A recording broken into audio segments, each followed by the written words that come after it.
Hello there! Here with a video, a very excited one today because I never thought I'd be saying this. I'm going to review the new Beatles song, and it's very rare I review a single. It's normally albums I review, but it's the Beatles, isn't it? And it's Now and Then. Their latest single, their last single as it's being billed. So yeah, hopefully this video shouldn't be too long, he says.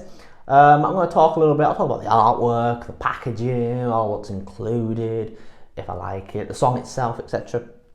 But first things first, I'll show you, this is a 7-inch I got off the Beatles store, and within it we have the record, and I have got it on this very beautiful sort of marble vinyl, if you look at that. Isn't that lovely? Oh, very nice. That's the front, by the way, that's Now and Then. That's the back, which is Love Me Do. Which is Love Me Do, you know. So yes, that's the record, and then you also in here have this, which is a bit of story about the actual track itself. And then you've got the credits on the back if you care about stuff like that. Anyway, I'll talk about the artwork as well. This is the front cover, which, you know, I'm sure you've seen other people talking about. Isn't great. I can't remember who the artwork's done by. It's Ed someone or other. It's the guy who did the artwork for McCartney 3. And I like the artwork for McCartney 3. But this is a Beatles single. It's the last Beatles single, and I mean, really? Really? Is this the best they could have done? I mean, I could have done that. And I'm not an artist, and I won't have been paid anything like the guy who's done it has been paid to do this, but alternatively, here's the back cover, which I think is a much better cover. It's still not great, but it's a lot better than the front cover. So yeah, but the artwork lets this down. I think this should have been the front cover at least.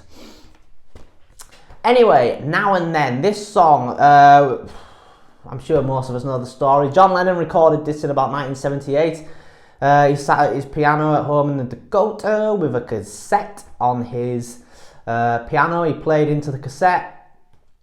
It was very amateur. It was just him on his own singing into his cassette. But the piano and the vocal was glued together. It wasn't recorded professionally or anything like that. Anyway, fast forward to the 90s. And during work on the Beatles anthology, they decided to do some reunion singles. And obviously, we all know we got Free as a Bird and Real Love out of that. Free as a Bird went on to Anthology 1. Real Love went on to Anthology 2, and this song was the third song, Now and Then, which was supposed to go on to Anthology 3. But George went off it. Now, for years, we were told it was because he didn't like the song. He thought it was fucking rubbish, to quote numerous sources. But since this has come along, it's now sort of changed the narrative a bit. George didn't like the quality of the recording, which could be true. We don't know, because George himself never actually spoke about it.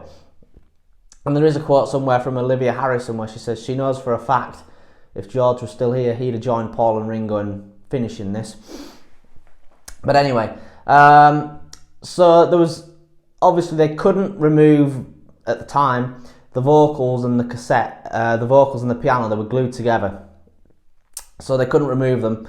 Separate them. So if they wanted to turn the vocals up, the piano also went up, and I believe there was also like a hiss on the tape, which kind of made it unusable. So they scrapped it after just a couple of days working on it. Anyway, fast forward, since then Paul has said numerous times he intends to finish it, but then nothing's ever come of it. Until earlier this year, when in an interview Paul said that AI had been used on the last Beatles song, which sent the world into a frenzy. And, you know, a lot of people are very concerned. AI, they're making out that they're making up John Lennon vocals, George Harrison guitar, whatever. Oh my God, they can't do that. Despite the fact AI has been used on the Beatles quite a bit in the past. It was used extensively on the Get Back documentary back in 2021. And it was used on the Revolver box set in 22 last year. So yeah, I was excited to hear how Now and Then would sound. So this song, it has all 4 Beatles on it. They have used George's rhythm guitar that he laid down during the rough mix in the 90s. Paul and Ringo have added new bass, new drums, etc.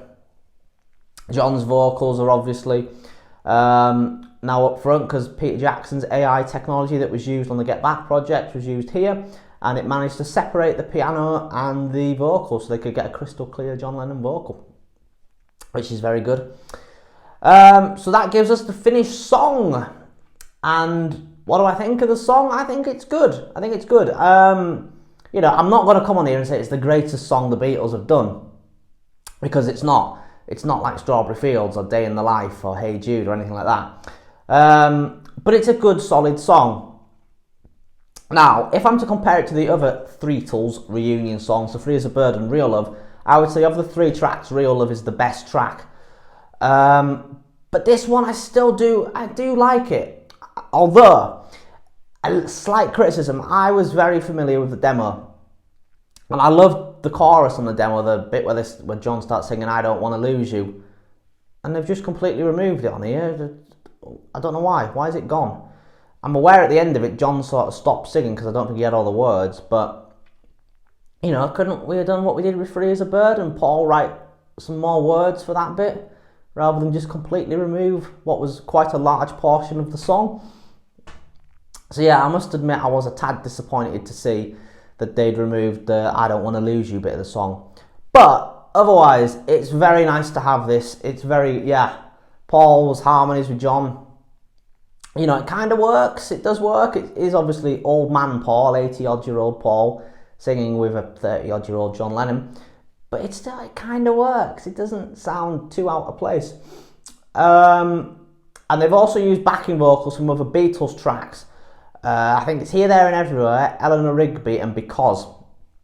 Now, I'm not sure where Here, There and Everywhere and Eleanor Rigby's backing vocals are in the track, but Because his backing vocals are in the guitar solo. So if you listen during the solo, you'll hear like some R's, which are quite clearly from Because. But again, it works, and you probably wouldn't know unless you were a very well clued up Beatles fan that they were Because. His backing vocals. Speaking of the guitar solo, it's a very nice solo. It's got Paul playing the slide guitar in tribute to George. So yeah, Now and Then, it's nice to have this as the final Beatles song, and I do think this is going to be a hit single. I don't know if it'll be a number 1 single, but I do think it'll get into the top 40. Yeah, it's good. And while I'm here, I might as well talk about the other side of the single, which is Love Me Do. This is the new remix of it. Yeah, good. Harmonicas more up front in the mix. The bass is being upped in volume. Vocals are much more dominant in the mix. Yeah, I really like this mix of Love Me Do. It'll probably be my go-to mix now if I want to listen to Love Me Do. But anyway, I'm going to do a bit of a criticism now. I've already criticised the artwork. Yeah, this has been thrown onto the Blue album. The expanded Blue album. Next week they're releasing a compilation, the re-releasing expanded versions of the Red and Blue album. And this is the first time in God knows how long where I'm not buying any of it. I don't need it. You know, I must admit, I am disappointed because I did think this year we were getting a box set of Rubber Soul. And we haven't got it. Instead, we've got a Red and Blue album, which I don't really know who it's aimed at. I mean, us hardcore Beatle fans, we don't want it. We want the remixed studio albums. And casual fans in this day and age are not going to listen to compilation albums, we'll just listen to a playlist. So I don't know who it's aimed at. I don't know if they've done it purely so they have something to put Now and Then on, or not. I don't know why. I just don't get the logic behind the Red and Blue getting redone. Anyway, but in my opinion, what they should have done with Now and Then is made an EP. An EP of it. It should have been Now and Then with remixed versions of Free as a Bird and Real Love, the 3 of them all together on an EP. Even on the Blue album expanded, I don't understand why Free as a Bird and Real Love hasn't been included. This is the perfect opportunity to clean up John's vocals on Free as a Bird and Real Love to the same quality it is here now on Now and Then. And they haven't done it. I don't get why. Why have they not done it? I mean, I don't get the logic behind this. And even then, if they wanted this to be a single with an A side and a B side, I kind of get the logic behind Love Me Do. It's the first single they released, this is the last single. But we've had Love Me Do on vinyl many times. this is just an opinion I was thinking of. You know, many may disagree here, but I think the B-side of this should have been In Spite of All the Danger. We've never had that released on a vinyl single. It was on Anthology 1, but I think that would have been good. The last Beatles recording and the very, very first Beatles recording, In Spite of All the Danger. I think that would have been better on here than Love Me Do.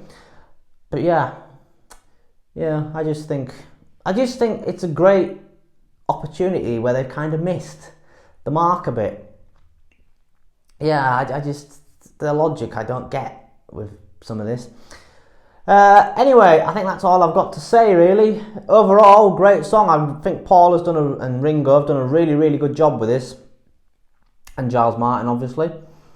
Yeah, I'm pleased we've got it at long last. I've been waiting for Now and Then for many years, as have all of us.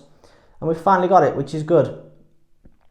So yeah, hopefully next year I'll be getting to talk to you about a remixed, expanded Rubber Soul box set. But instead this year, I mean, I will listen to the red and blue new mixes on my phone. I just won't be buying it, the vinyl or anything like that. So I might do a review of the new mixes yet. We'll see.